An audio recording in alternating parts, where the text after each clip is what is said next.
G.K. Chesterton, en uno de sus libros más importantes, según muchos autores, quizá el más importante de él, un libro que se llama Ortodoxia, escribe y cuenta la historia de un hombre que decide salir de su país, en barco decide zarpar para conocer nuevos mundos, nuevas tierras.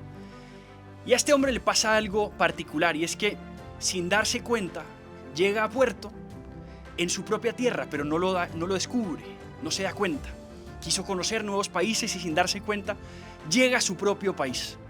Y este hombre empieza a analizar esa nueva tierra a la que ha llegado, empieza a explorar y a maravillarse con todo lo que encuentra.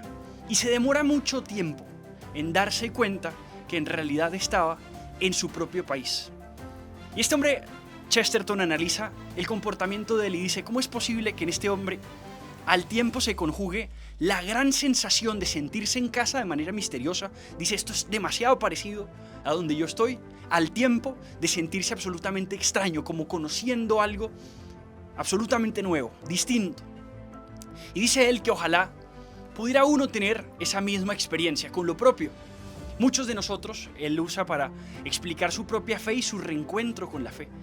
Crecimos con una fe que heredamos como cultura. Crecimos con una enseñanza que se nos dio desde niños o que nos dieron cosas. Pero hay un momento en nuestra vida en el que queremos zarpar para buscar otros espacios, otras tierras. Y hay un momento en el que la vida nos devuelve, Dios en su providencia nos devuelve a nuestra propia tierra de nuevo. Y entonces nos sentimos tan en casa, pero al mismo tiempo tan en otro lugar, como conociendo todo por primera vez. Esto es interesante porque muchos de nosotros se nos está enseñando hoy, y queremos hablar hoy en este podcast, de esa actitud como de multicultural, esa actitud de ciudadano global. El multiculturalismo, el globalismo también se le llama, el mundialismo también se le llama, esa actitud de renegar de la propia cultura, de olvidarse de la propia casa, por así decirlo, de lo que uno tiene, para explorar y entonces de alguna forma reconocer las bondades de las cosas que están afuera. Hay una frase que él usa para la fe, pero que aplica en este caso también para la cultura. Él dice: el hombre moderno se espera de él que alabe toda cultura o todo credo, que elogie o que honre todo tipo de cultura excepto la suya. Vivimos en una época así, en la que nos están como cada día enseñando a odiar lo propio y a olvidarnos de él. Y él está proponiendo: ¿qué tal si hacemos como un ejercicio de redescubrir el tesoro que tenemos? Claro que hay que conocer otras culturas, no está mal hacer eso. Es bueno de alguna forma el nutrirse de culturas diferentes, pero hoy nos están enseñando a olvidar la casa propia. Hoy vivimos una ideología que se quiere imponer con mucha fuerza, que se llama el globalismo. Muchos han hablado de esto. También se habla del multiculturalismo, el mundialismo. Y esa cultura, esa ideología, básicamente lo que nos enseña es a rechazar nuestra propia herencia, nuestro patrimonio, nuestra identidad, lo que somos y de dónde venimos, cortar con nuestras raíces y creer que eso es lo novedoso. Seguramente ustedes han escuchado esa expresión: es que yo soy un ciudadano global, global citizen. Y a mí a veces hasta me parece como cursi eso, como tan básico, tan simple, y en el fondo absolutamente carente de descubrimiento de la propia herencia y del tesoro. Hace poco escuchaba yo una joven que vivía, creo que en Francia, y decía: es que yo no me siento colombiana, era colombiana, yo ya me siento francesa. Y a mí me encanta es Francia y me encanta toda nuestra cultura de Francia y yo soy francesa. Pues interesante, pero llega un punto en el que uno dice, se siente triste eso, se siente vergonzante incluso, se siente que genera esto que los jóvenes hoy en día llaman cringe, da como cringe, que una persona reniegue de su propia cultura y diga que es de otra, que no es la suya. Se siente raro eso. Y se siente raro porque es antinatural, estoy seguro de eso. Porque es contrario a nuestra propia naturaleza, contrario a nuestra identidad. Dice Roger Scruton, un filósofo interesantísimo inglés también, dice que el problema de nuestra humanidad hoy, uno de nuestros grandes problemas, ya no es la xenofobia. Seguramente ustedes han escuchado esa palabra. Xenofobia es ese miedo, ese pánico que se tiene hacia el extranjero que llega, hacia el extranjero que nos visita. No tanto la xenofobia, hoy sufrimos de otra cosa que él llamaba oikofobia. Oikofobia, ¿qué significa eso? Pues si xenofobia significa fobia al extranjero, oikos en griego significa casa, significa hogar. Entonces él decía, nosotros hoy sufrimos como de pánico a la propia casa, pánico al propio hogar, como que nos da miedo valorar o sentirnos de pronto honrados, agradecidos, de pronto hasta orgullosos podría decirse, de lo propio, de nuestra identidad, y valorarla y descubrir su historia y enamorarse de sus tradiciones. Nos han infundido un rechazo hacia eso. Y nos han dicho, no, debemos es elogiar esa cultura por allá cada vez más exótica, cada vez más diferente. Y a nuestros jóvenes nos están enseñando eso. Esa es la realidad. Contra eso, pues uno debe estimular la oikofilia, o sea, el amor por la propia casa. Y a esto me quiero centrar, porque si existe toda esta cultura globalista, mundialista, que nos enseña a olvidarnos, deberíamos entonces nosotros enseñar el enfoque contrario, enseñar que tenemos un hogar, que tenemos unas raíces y que esas raíces importan.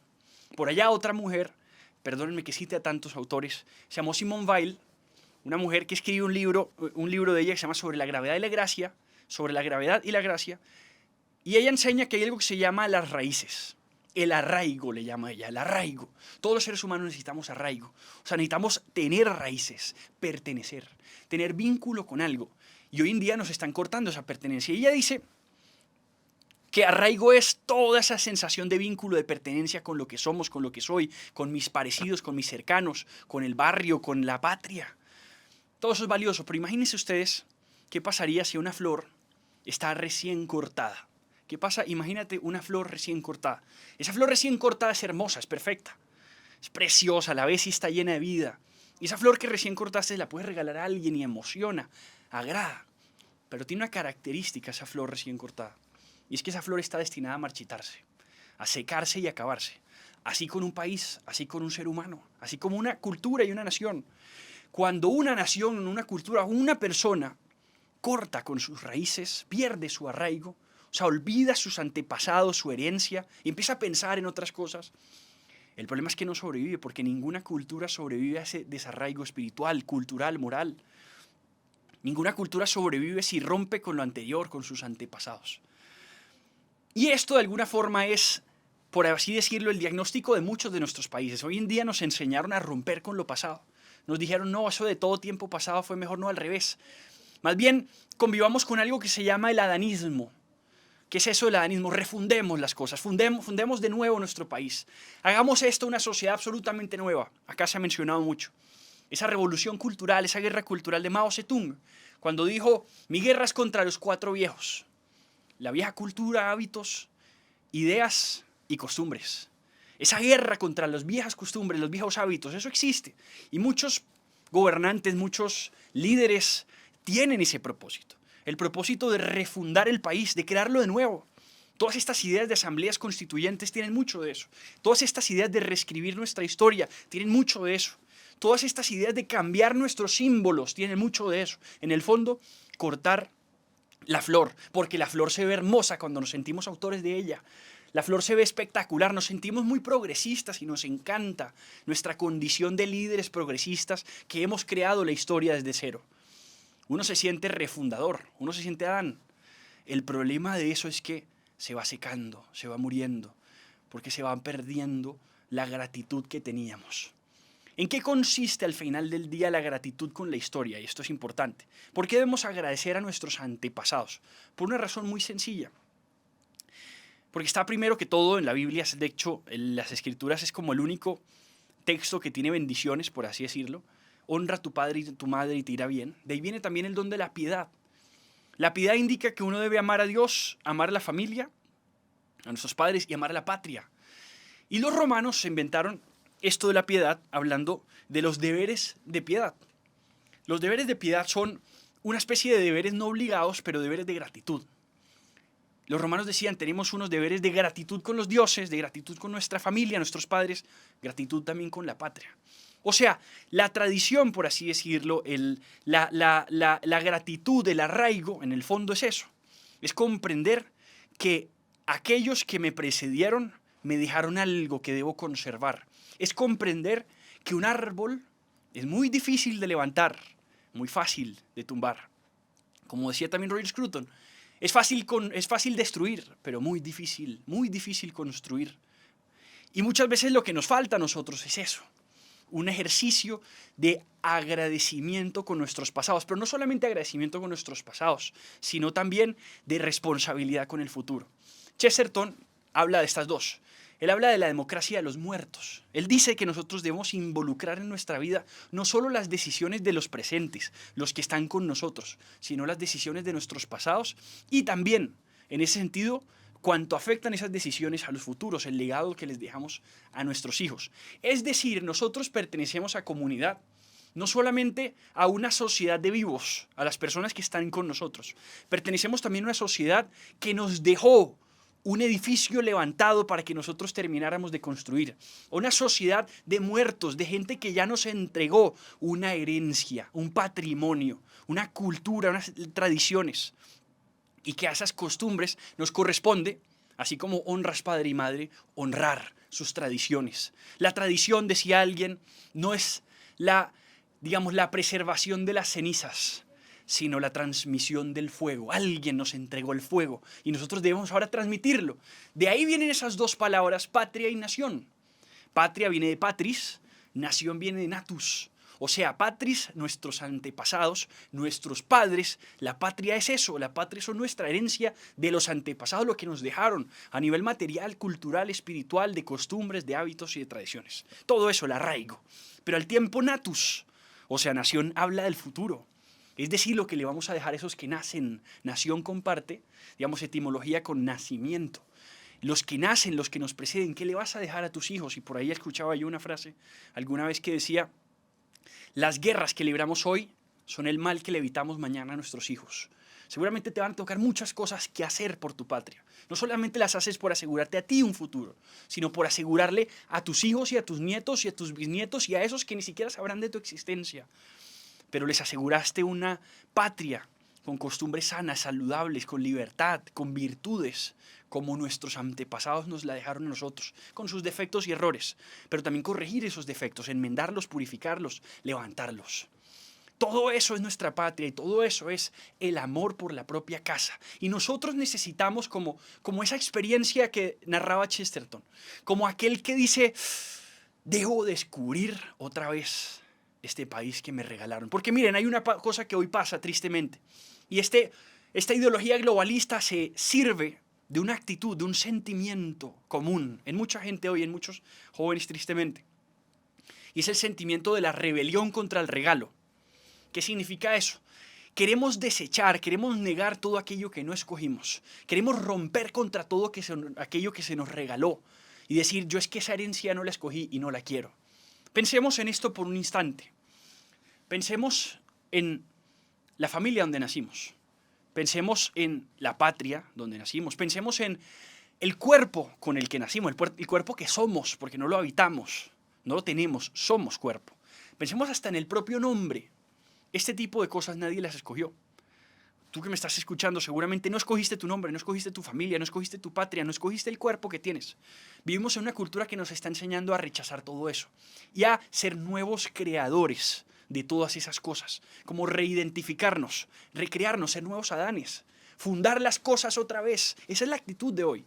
Y entonces, si yo no escogí mi cuerpo, me identifico como considere. Y entonces, qué sé yo, los 80.000 géneros que todos los días se inventan. Si yo no escogí mi patria, entonces yo soy ciudadano global. Y hay una sensación o un sentimiento apátrida de olvidar la propia nación o de renegar de sus símbolos. Pensemos en el paro nacional, esto siempre se habla. Cómo se colgaba la bandera al revés. Eso no es inofensivo. Eso es un deterioro directo a aquello que une a todo un país. Los símbolos tienen un rol importantísimo, porque unen. La palabra símbolo significa eso, aquello que une, distinto a diablo, que es aquello que divide. Pensemos entonces en incluso aquellos que hoy le declaran la guerra a la familia, y eso viene desde hace mucho tiempo. Basta leerse el manifiesto comunista para darse cuenta que ahí se declara como uno de los postulados la abolición de la familia. Pensemos en cómo hoy se quiere renegar de la propia identidad, del propio nombre. De alguna forma es crear en nosotros una especie de tabula rasa. Somos una hoja en blanco que podemos crear de nuevo, pero la realidad es distinta. Si cada uno de nosotros nos preguntamos cuáles son nuestros más grandes amores, descubriremos que muchos de ellos no los escogimos. Nadie escogió la familia en la que nace. Yo no escogí la familia en la que nací. Y sin embargo, no podría vivir sin ellos. Sin embargo, me transformaron la vida para siempre. Sin embargo, hacen parte del amor más alto y más puro que he tenido en mi vida. Muchos de nuestros más grandes amores, a pesar de sus imperfecciones, nunca los escogimos. Y los debemos amar con un amor patriota. Chesterton, precisamente, en ese libro Ortodoxia, que recomiendo muchísimo, fue el libro de mi conversión, uno de los libros que más me ha cambiado la vida, dice que el amor patriota tiene una condición particular y es que no espera que su patria sea perfecta para amarla. la ama a pesar de su imperfección, la ama para hacerla perfecta, no porque sea perfecta. Ahí está la gran diferencia. Ese es el amor patriota. Y cada uno de nosotros debe tener cultivado una especie de amor patriota por eso que recibimos, que es dado, que es gracia, que es regalo, que no escogimos. No todo hay que escogerle, cosas que sí se escogen. Escoges tu esposa, tu esposo, escoges tu familia, escoges tus amigos, tu familia no, pues la familia que fundas, tus amigos, negocios, muchas cosas sí se escogen. Pero la vida no es solamente aquello que escogemos, y eso es una gran respuesta al problema liberal que nos dice que la libertad es aquello que quieras y solo tiene valor aquello que escoges. Hay cosas que no escogimos, se impusieron sobre nuestra cabeza, se escogieron por encima de nosotros, no tuvimos la opción de elegir y sin embargo hacen parte de lo más importante y sagrado de nuestra vida. Y esa rebelión contra el regalo hace muchísimo daño porque en el fondo está generando una actitud de crear sistemas genéricos en nuestros países. ¿A qué me refiero con esto? Están creando como una especie de cultura genérica. Están anulando la identidad de cada país. Y de alguna forma es como una especie de nueva colonización. Este punto es importante, el concepto de la colonización. O sea, colonizar. Hay una señora que se llama Obianuyu Ekeocha, ella es africana, habló no hace mucho en Naciones Unidas, escribió un libro que se llama Target Africa, y ella habla de la colonización ideológica y denuncia cómo Naciones Unidas y muchos de estos países están haciendo injerencia indebida, colonización ideológica en muchos de sus países. Ella hay un discurso famosísimo donde ella dice, para nosotros en África un hijo es una bendición, es un bien siempre, un hijo siempre es una buena noticia y ustedes nos están importando una cultura que nos quiere enseñar a renegar de nuestros propios hijos, que nos quiere enseñar, digamos, como una especie de cultura genérica antinatalista. Nos quieren imponer otra cultura. Y esto es una realidad que todo el tiempo se da. Ahora, entonces ahí uno podría decir, bueno, y entonces la colonización, ¿qué fue? Y entonces, ¿qué hubo de malo en la colonización? Y ahí hay un gran debate. Porque la primera globalización fue España, por así decirlo. España empezó a conquistar y globalizarse, a conquistar muchos continentes. O sea, no es necesariamente, yo diría, no es necesariamente malo querer trasladar partes de una cultura hacia otra. Sobre todo, y aquí está el punto clave, cuando se entiende que hay culturas superiores a otras. Y esto es absolutamente políticamente incorrecto decirlo, pero es real. Hay culturas superiores a otras, punto. Nosotros no podemos simplemente creer que todas las culturas son iguales. Ojo, cultura es distinto a raza. A las culturas se les puede juzgar moralmente, las razas no. Es por eso que hoy en Europa, que tristemente se está dejando, digamos, transformar su cultura y está permitiendo, digamos, ese suicidio de su propia cultura, que lo está permitiendo, está alcahueteando. Europa hoy es incapaz de responder a ese fenómeno porque se está autoacusando de racista cada vez que responde a ese fenómeno. Se está autoacusando de racista, está creyendo que cultura y raza son lo mismo y no lo son, y hay que distinguirlas. Una raza nunca va a ser inherentemente inmoral, jamás. Y sobre la raza no reposa ninguna probada científicamente limitación. No existe. Todos los seres humanos somos capaces de lograr todo, digamos, indiferente a nuestra raza. Y esa es una conversación que debería estar superada hace mucho tiempo. Y si no lo está, pues habrá que superarla dando las claridades. Pero es distinto a la cultura. Porque sobre la cultura se puede juzgar moralmente. Uno puede decir que una cultura, por ejemplo, que mutila a sus niñas, una cultura que permite el matrimonio desde la infancia obligado, una cultura que rechaza a las mujeres si no aceptan ciertas normas estrictas y violentas, una cultura que mata a sus personas cuando no se ajustan a eso. Es una cultura que en muchos sentidos es injusta. Una cultura como la azteca que sacrificaba miles de personas para sus dioses, que estaba desorientada, desnortada absolutamente. Una cultura como muchas en Colombia, que sacrificaban niños, hacían huecos y ponían niños ahí para colocar los pilares, niños vivos. Con muchas indígenas, son culturas que tristemente, lamentablemente se equivocaron, que cometieron gravísimos errores y que estuvo bien que otra les informara sobre aspiraciones mucho más altas, morales correctas, éticas correctas, porque la ética es universal, la moral es universal. Y hay cómo comprobar eso.